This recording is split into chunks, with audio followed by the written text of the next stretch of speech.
अस्सलाम वालेकुम स्टूडेंट्स। इस वीडियो के अंदर हमने जो प्रीवियस ग्रुप थ्योरी का क्विज हुआ उसको हम डिस्कस करने जा रहे हैं।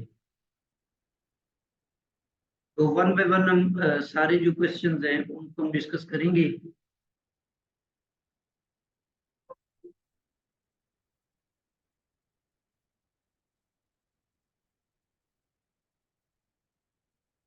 जी, क्वेश्चन नंबर 1 हमारे पास ये था कि set of integers with respect to subtraction is group wide, semi group, monoid या नन ऑफ दीज। अब इसमें हमें पता है कि जो ग्रुप वाइड होता है इसमें सिर्फ कुलैयर प्रॉपर्टी सेटिस्फाई करती है। सेमी के अंदर कुलैयर प्रॉपर्टी भी सेटिस्फाई करती है, साथ में एसोसिएटिव प्रॉपर्टी भी सेटिस्फाई करती है।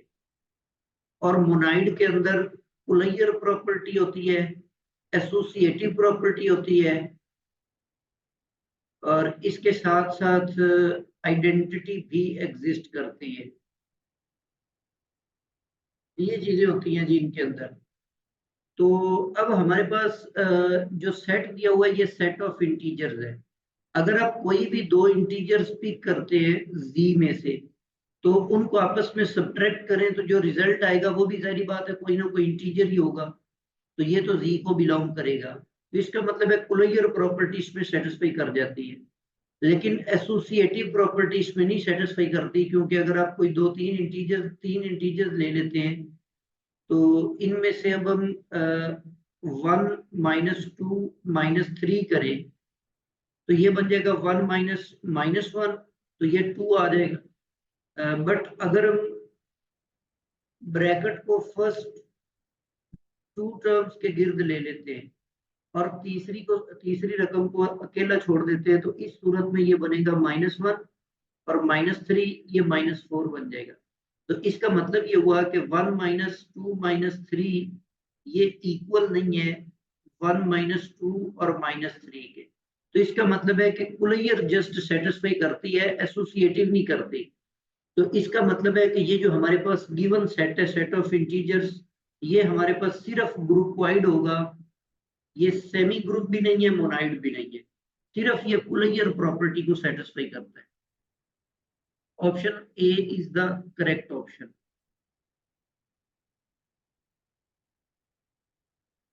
जी, हमारे पास क्वेश्चन नंबर 2 है, in group of non zero complex numbers with respect to multiplication.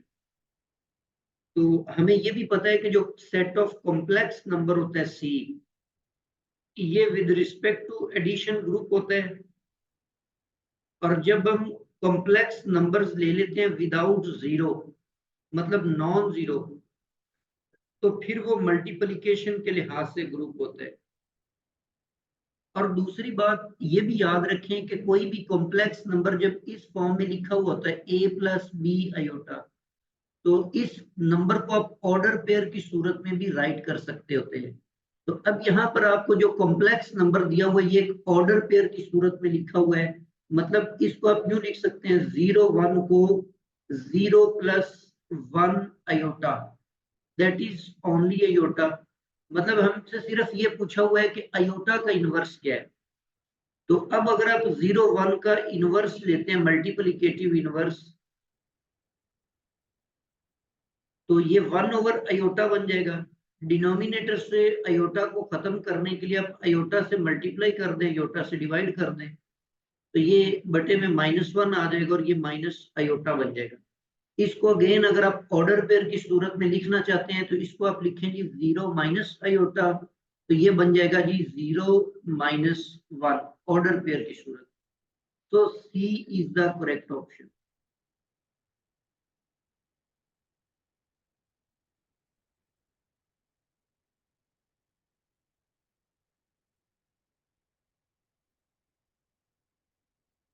Question number 3 है हमारे पास, the set of nth roots of unity is a group with respect to multiplication. Its order is, इस group का आपने order बताना है। अब इसमें जो set of roots of unity होते हैं, जैसे हम C2 की बात करें तो 1 के जो स्क्वायर रूट्स होते हैं वो 2 ही होते हैं, 1 और -1। और जो क्यूब रूट्स ऑफ यूनिटी होते हैं वो आपके पास 3 होते हैं, 1 ओमेगा ओमेगा स्क्वायर। इसी तरह फोर्थ रूट्स ऑफ यूनिटी की बात करें तो +-1 और +-आयोटा। तो इसी तरह हम इसको एक्सटेंड करते चले जाए तो इसमें 2 रूट्स है, इसमें 3 रूट्स है, इसमें 4th रूट्स है, इस तरह 5th रूट्स ऑफ यूनिटी। इसका जो जनरल फार्मूला हमारे पास होता है उसके लिए हम ये तरीके का इस्तेमाल करते हैं जी, z के इज इक्वल टू, इसका जो जनरल फार्मूला था, मतलब हमारे पास कोई भी एक कॉम्प्लेक्स नंबर z है तो उसका जो जनरल फार्मूला है उसके nth रूट्स के लिए वो हमारे पास होते हैं जी z का मॉड और इसका 1/nth रूट। और यहाँ पर हम राइट करते हैं जी cos 2k pi plus theta divided by n और प्लस आयोटा और साथ में sine 2k pi plus theta divided by n। Logic, लेकिन यहाँ पर याद रखें कि k की जो वैल्यू है वो 0 1 2 3 अप टू n-1 होती है। अब ये टोटल इनकी जो तादाद बनती है ये n है, n रूट्स है ये, मतलब k को वैल्यूज देते जाएंगे आपको डिफरेंट उसके आंसर मिलते जाएंगे।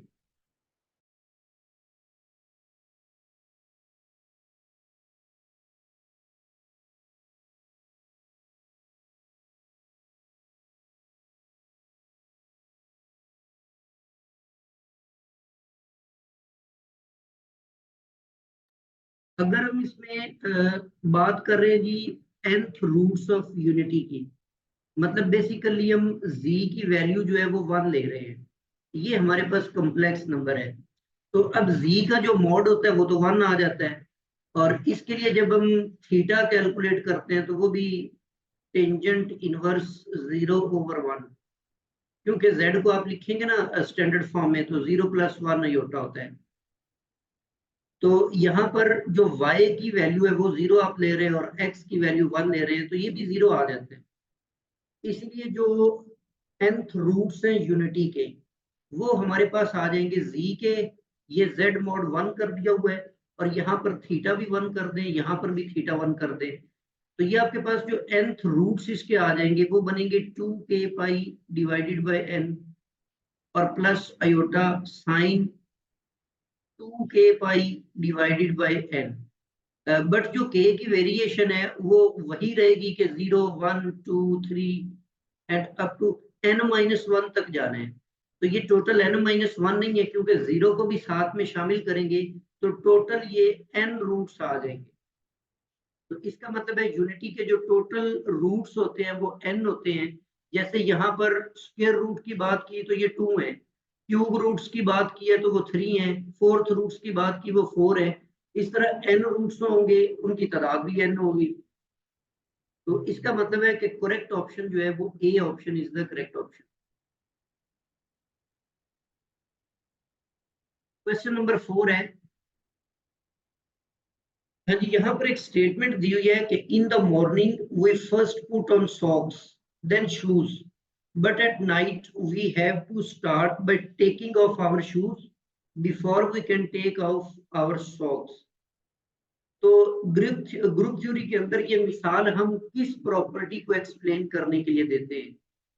तो ग्रुप थ्योरी के लिटरेचर के अंदर ये वाली जो प्रॉपर्टी है बेसिकली तो A B is equal to B एक कम्यूटेटिव प्रॉपर्टी है, और यहाँ पर ये हम आई थिंक शायद एबिलियन ग्रुप्स के लिए होल्ड करती है, और ये भी एबिलियन। लेकिन ये जो प्रॉपर्टी है लिटरेचर में इस प्रॉपर्टी को इस एग्जांपल के साथ तशबीह दी गई है। जितनी भी अच्छी बुक्स लिखी हुई हैं उनके अंदर यही मिसाल दी हुई है। तो सी जो है ये करेक्ट ऑप्शन है।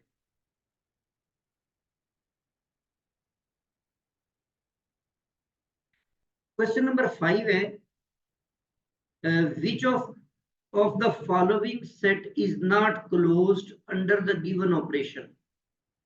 जैसे ये हमें फर्स्ट सेट दिया हुआ है कि इसके अंदर एलिमेंट्स हैं 0, 4, 8 और 12 और ये आपने एडिशन करनी है जी मॉड 16 के अंदर। तो आसान सा तरीका ये है कि आप टेबल बना लें इसका। तो टेबल बना लेंगे तो ये आसानी के साथ आप बता सकते हैं 0, 4, 8 और 12 है। इस तरह 0, 4, 8 और 12। तो मॉड 16 के अंदर ये सारे के सारे कुलैयर प्रॉपर्टी को सेटिस्फाई करेंगे। इस तरह बी पार्ट वाले मल्टीप्लिकेशन है मॉड 15 के अंदर, ये भी होल्ड करेंगे। लेकिन ये जो सी पार्ट है इसके अंदर जैसे 4 दिया हुआ है, मल्टीप्लिकेशन है और मॉड कौन से 9। तो जैसे मिसाल के तौर पे 4 और 5 ये दो एलिमेंट्स में चूज करता हूँ यहाँ से। अब अगर आप इनको मल्टीप्लाई करेंगे तो ये टोटल 20 आ जाता है। बट जब हम बात करेंगे ना मॉड 9 की, तो आप इसको 9 पे 2 दफा डिवाइड करें तो आई थिंक रिमाइंडर जो है वो 2 आ जाता है। अब 2 जो है वो तो इस सेट को बिलोंग नहीं करता। तो इसका मतलब है कि ये जो सी है, सी इज द करेक्ट ऑप्शन। इस एग्जांपल में सी जो है ये करेक्ट ऑप्शन होगी।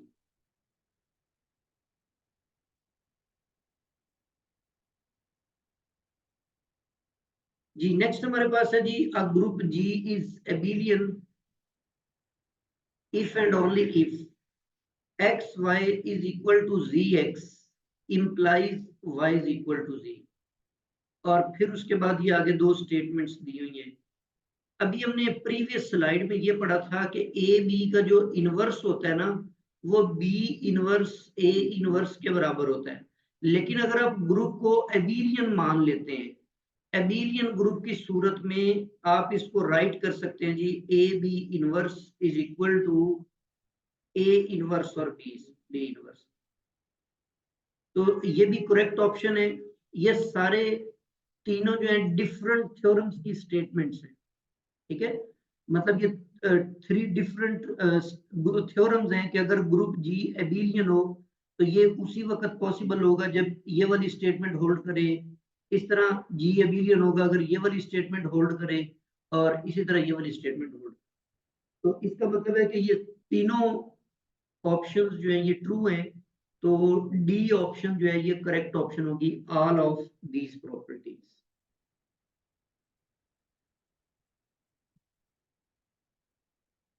जी नेक्स्ट हमारे पास क्वेश्चन नंबर 7 है।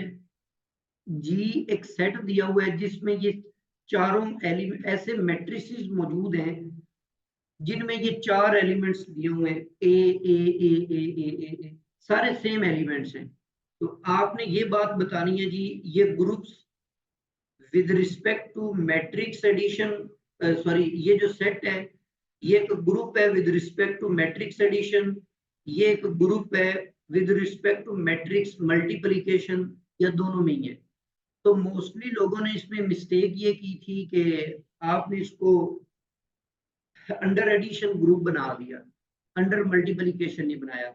उसके लिए रीजन ये थी कि ये जो आपके पास मैट्रिसेस मैट्रिक्स आप कोई भी ले लेते हैं तो इसका डिटर्मिनेंट आप लेंगे तो A square minus A square that is equal to 0। तो आपका कहना ये था कि ये जो मैट्रिक्स है ये चूंकि सिंगुलर मैट्रिक्स है तो इसका इन्वर्स एग्जिस्ट नहीं करता, इसलिए मल्टीप्लिकेशन के लिहाज से नहीं है। अच्छा भाई, सबसे पहली और इम्पोर्टेंट बात तो ये है कि सेट के अंदर ये कंडीशन दी हुई है कि इसके अंदर जितने भी एलिमेंट्स आएंगे ना वो नॉन जीरो होने चाहिए। इसका मतलब ये हुआ कि ये जो एडिटिव आइडेंटिटी होती है जिसको हम नल मैट्रिक्स का नाम देते हैं, ये वाली मैट्रिक्स इस सेट जी को बिलोंग नहीं कर रही। तो सबसे पहला कंसेप्ट ये है कि this set is not a group with respect to addition, क्योंकि एडिटिव आइडेंटिटी सेट में नहीं बिलोंग कर रही। अब अगर हम मल्टीप्लिकेशन की तरफ आते हैं तो ये हमारे पास जो सेट है ये कुछ खास किस्म की मैट्रिसेस का सेट है जिनमें तमाम एलिमेंट्स एक जैसे होते हैं।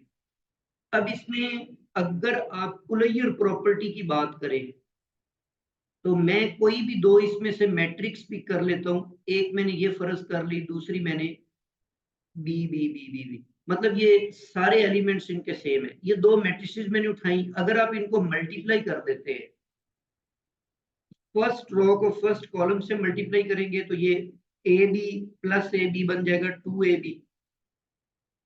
सिमिलरली 2AB, 2AB और 2AB। तो ये चूंकि सारे इस मैट्रिक्स के भी सारे एलिमेंट्स सेम है, तो इसका मतलब है कि ये सेट जी को बिलोंग करेगी। तो फर्स्ट जो आपकी प्रॉपर्टी है कुलैयर प्रॉपर्टी, वो इसमें होल्ड कर गई। वो एसोसिएटिव लॉ आप आसानी से चेक कर सकते हैं, वो भी इसमें होल्ड कर जाएगा। तो एसोसिएटिविटी होल्ड करने के बाद आप आइडेंटिटी की बात करते हैं, आइडेंटिटी। हाँ जी, अब इसमें आइडेंटिटी क्या होगी? अब पहले हम इसकी आइडेंटिटी जो है ना वो कैलकुलेट करते हैं। इसकी जैसे आपने बाकी मैट्रिसेस का जो ऑर्डिनरी सेट है उसके अंदर तो ये जो यूनिट मैट्रिक्स होता है ना, इसी यूनिट मैट्रिक्स को हम आइडेंटिटी का दर्जा देते थे, क्योंकि इससे जो भी मैट्रिक्स मल्टीप्लाई होगा उस पर कोई इफेक्ट नहीं पड़ेगा। इसको हम आई से इंडिकेट करते थे। लेकिन ये जो खास किस्म का सेट मैट्रिसेस का दिया हुआ है, इसके अंदर ये वाला सेट आइडेंटिटी के तौर पर रोल प्ले नहीं करेगा। तो इसकी आइडेंटिटी हम फाइंड करते हैं। आइडेंटिटी की डेफिनेशन ये होती है कि कोई एलिमेंट पिक करें, उसकी राइट साइड से उसको मल्टीप्लाई करें या उसको लेफ्ट साइड से मल्टीप्लाई करें, उस एलिमेंट के ऊपर इफेक्ट ना पड़े। अब इस डेफिनेशन को माइंड में रखते हुए हम सपोज कर लेते हैं जी, इसका जो आइडेंटिटी एलिमेंट है ना वो है जी ई ई ई। चूंकि इस सेट में सारे मैट्रिक्स ही ऐसे पड़े हुए हैं जिनमें तमाम एलिमेंट्स एक जैसे, तो जाहिर बात है आइडेंटिटी जो भी होगी उसके सारे एलिमेंट सेम होंगे। अब मैं इसको किसी भी मैट्रिक्स के ऊपर अगर अप्लाई कर देता हूँ, अब अकॉर्डिंग टू डेफिनेशन जो रिजल्ट आना चाहिए, अगर ये आइडेंटिटी है तो इस मैट्रिक्स पर कोई इफेक्ट नहीं पड़ना चाहिए। लेफ्ट साइड पे दोनों को मल्टीप्लाई कर देते हैं, रिजल्ट ये बना 2AE, 2AE और 2AE, और यहाँ पर भी ये मैंने मल्टीप्लाई कर दिया। अब अगर आप इनके कोफिशिएंट्स को आपस में कंपेयर कर देते हैं, तो कंपेयर करने पर हमें नतीजा ये मिला 2AE is equal to A। तो ये A जो है A के साथ कैंसिल होगा, इसीलिए E की वैल्यू 1/2 आ गई। अगर इस मैट्रिक्स में E की वैल्यू आप 1/2 लेंगे तो उस सूरत में वो वाली मैट्रिक्स आइडेंटिटी का रोल प्ले करने वाली है। मतलब इस मैट्रिक्स में जो आइडेंटिटी एलिमेंट है वो है जी हमारे पास 1/2, 1/2, 1/2, 1/2। हाँ जी, अब इस मैट्रिक्स को आप जिस मर्जी मैट्रिक्स से मल्टीप्लाई कर दें, मसलन आप इसको इस मैट्रिक्स से मल्टीप्लाई करेंगे तो आप इसको ऑब्जर्व करेंगे कि इससे मल्टीप्लाई करने पर इस मैट्रिक्स पर कोई इफेक्ट नहीं पड़ने वाला, हमें सेम रिजल्ट 333 हासिल होगा। तो इट मींस ये मैट्रिक्स आइडेंटिटी का रोल प्ले करती है। अब जब हमारे पास आइडेंटिटी आ गई तो अब आप इनवर्स की बात कर लेते हैं, इसमें इनवर्स होल्ड करता है कि नहीं करता। तो इसमें इस आइडेंटिटी के तहत इनवर्स लाजमी तौर पर होल्ड करेगा। अच्छा, उसका तरीकेकार क्या है? जैसे मिसाल के तौर पर मैं इसमें से एक एलिमेंट उठा लेता हूँ, यही एलिमेंट ले लेते हैं 333 और ये एलिमेंट। अब भाई इसका इनवर्स हमने बताना है, तो मैं फर्ज कर लेता हूँ जी इसका जो इनवर्स है वो हमारे पास है जी ये वाला सेट, जिसके एलिमेंट्स हैं सारे के सारे एक्स। अब जब ये इनवर्स के साथ ये दोनों मल्टीप्लाई होंगे तो अकॉर्डिंग टू डेफिनेशन जैसे हमें पता है कि जब आप इनवर्स को ए से ज़रब देते हैं तो आइडेंटिटी आंसर आता है। तो बिल्कुल इसी कंसेप्ट को यूज करके अब यहाँ पर आइडेंटिटी आंसर आना चाहिए 1/2, 1/2, 1/2 और 1/2। तो इनको आप मल्टीप्लाई कर दें 3x, और फिर इसको 3x से मल्टीप्लाई करेंगे तो ये 6x, 6x, 6x और 6x बन जाएगा। 1/2, 1/2, 1/2 और 1/2। लो जी, अब आप इनको कंपेयर करें एलिमेंट्स को तो 6x बराबर आएगा 1/2 के, तो x बराबर है 1/12 के। तो इसका मतलब है कि ये जो एलिमेंट्स था हमारे पास, inverse of this matrix 3 3 3 3 is equal to 1/12, 1/12, 1/12। This is the inverse of this matrix. तो इस तरह से आपको कोई भी मैट्रिक्स दी हो तो इस सेट के इस ग्रुप के अंदर ये भी साबित हो गया कि ये ग्रुप है, और आपको इसकी आइडेंटिटी भी पता चल गई और इनवर्स भी पता चल गई। इसमें एक अहम बात आपको बताए देता हूँ कि अगर आपके पास 3x3 की मैट्रिक्स हो, मतलब इस जैसी ये वाली मैट्रिक्स का सेट हो, तो याद रखें कि इसके अंदर आइडेंटिटी चेंज हो जाएगी, 1/2 वाली नहीं होगी, बल्कि इसकी आइडेंटिटी बन जाएगी 1/3, 1/3, 1/3, सॉरी 3 है ये, 1/3, और यहाँ पर भी 1/3, तो ये सारे 1/3 आ जाएंगे आइडेंटिटी के अंदर एलिमेंट्स। जी, आगे मूव करते हैं। नेक्स्ट हमारे पास क्वेश्चन नंबर है जी 8। इसमें एक सेट दिया हुआ है जिसमें सारे के सारे फंक्शंस पड़े हुए हैं, और फंक्शन कैसे हैं भाई, लीनियर फंक्शंस हैं ये सारे, ए एक्स प्लस बी की सूरत मैंने डिफाइन किया हुआ है।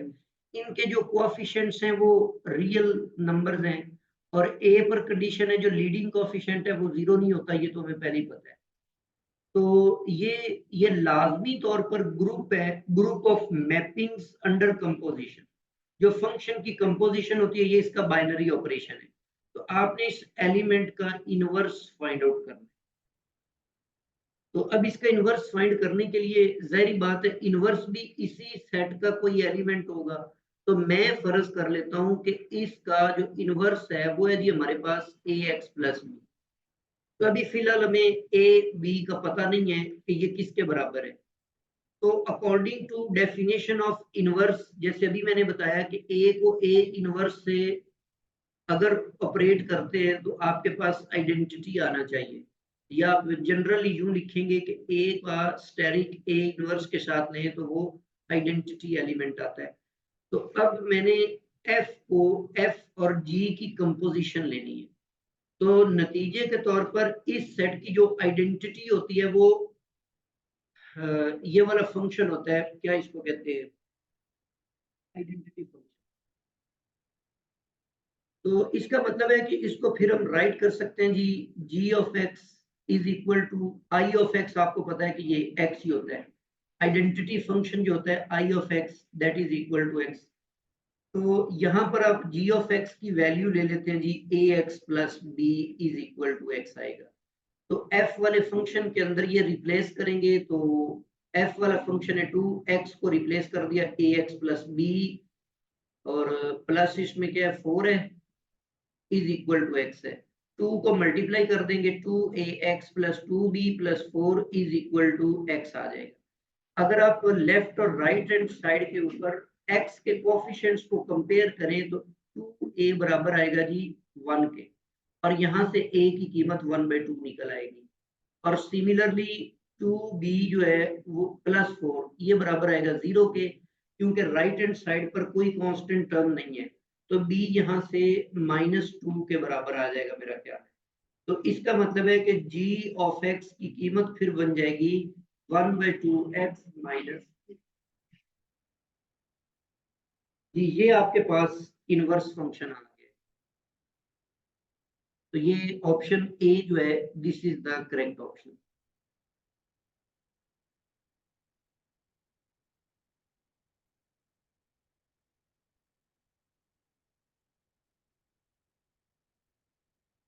जी, क्वेश्चन नंबर 9 है, which of the following is not a group with respect to multiplication। अच्छा, इसमें थोड़ी सी एक मिस्टेक ये भी थी कि यहाँ पर ए है तो ये बेसिकली बी सी डी था, यहाँ पर तो ये ए बी सी डी लिखा गया लेकिन वो मिस टाइपिंग हो गई। तो यहाँ पर ये जो आपके पास एलिमेंट्स है ना ये सारे डिफरेंट है, ए डिफरेंट है, ए बी सी डी सारे सेम नहीं है। अच्छा, आपने ग्रुप देखना है जी विद रिस्पेक्ट टू मल्टीप्लिकेशन। अब जैसे ये फर्स्ट सेट है, इसमें सारे ऐसे मैट्रिक्स पड़े हुए हैं जिनका डिटर्मिनेंट नॉन जीरो है। तो अगर इसमें से कोई भी दो एलिमेंट्स उठाए जाए, मतलब ए और बी, ये मैं फर्स्ट ऑप्शन की बात कर रहा हूँ, तो ये दोनों जी को बिलोंग करते हो, तो फिर अकॉर्डिंग टू कंडीशन ए का डिटर्मिनेंट भी नॉन जीरो होगा, बी का डिटर्मिनेंट भी नॉन जीरो होगा। और जब आप इन दोनों को मल्टीप्लाई कर लेंगे तो हमें ये डिटर्मिनेंट की प्रॉपर्टी पता है कि प्रोडक्ट में डिटर्मिनेंट दोनों के सेपरेट हो जाते हैं। तो ए भी नॉन जीरो डिटर्मिनेंट है, बी भी नॉन जीरो है, तो इसका मतलब है कि ये भी नॉन जीरो आएगा। तो इसमें तो ये कुलैयर प्रॉपर्टी सेटिस्फाई कर जाती है। आगे बाकी प्रॉपर्टीज आप एज इट इज चेक कर सकते हैं। और जो बी है इसके अंदर भी ऐसे ही है कि अगर आप इसमें से दो एलिमेंट्स लेते हैं जो जी को बिलोंग कर रहे हो तो उनका फिर डिटर्मिनेंट वन होगा, ए का डिटर्मिनेंट भी वन होगा, बी का डिटर्मिनेंट भी वन होगा। अब अगर आप ए बी का डिटर्मिनेंट कैलकुलेट करते हैं तो ये बराबर होगा ए और बी का डिटर्मिनेंट, तो ये वन इंटू वन जो है ये वन आ जाएगा। तो ये भी कुलैयर प्रॉपर्टी सेटिस्फाई होगी। लेकिन ये जो सी ऑप्शन है इसके अंदर डिटर्मिनेंट टू दिया हुआ है, तो इसका मतलब है कि अगर ए और बी जी को बिलोंग कर रहे होंगे तो ए का डिटर्मिनेंट भी टू होगा और बी का डिटर्मिनेंट भी टू होगा। अब अगर आप प्रोडक्ट का डिटर्मिनेंट निकालेंगे तो उस सूरत में वो ए का डिटर्मिनेंट टू और बी का टू, तो ये तो फोर बन गया। तो कुलैयर प्रॉपर्टी ही सेटिस्फाई नहीं करती सी ऑप्शन के लिए। तो इट मींस करेक्ट ऑप्शन जो है वो सी ऑप्शन है।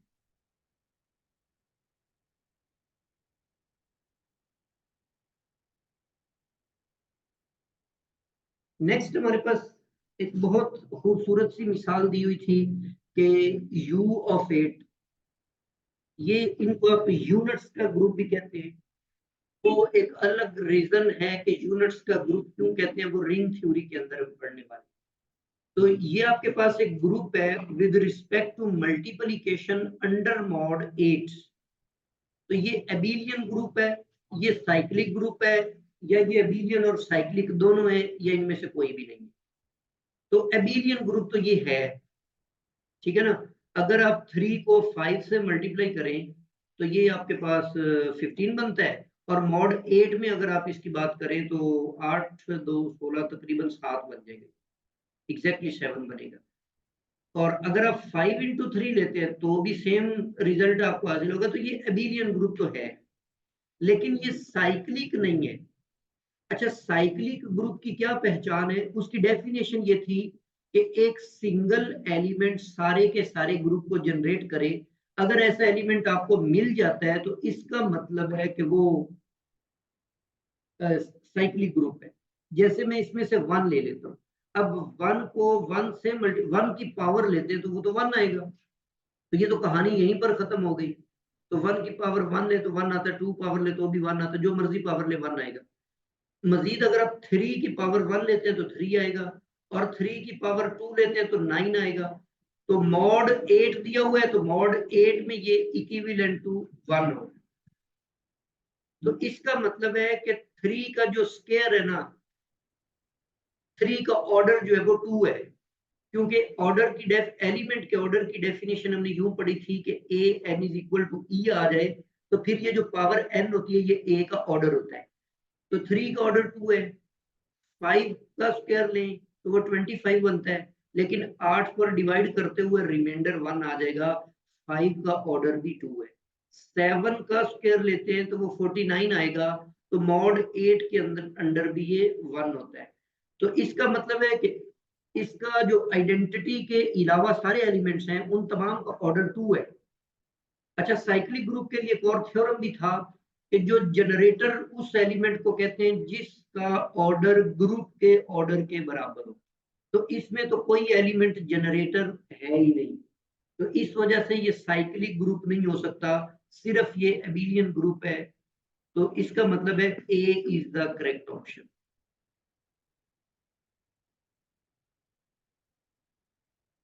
क्वेश्चन नंबर है जी 11।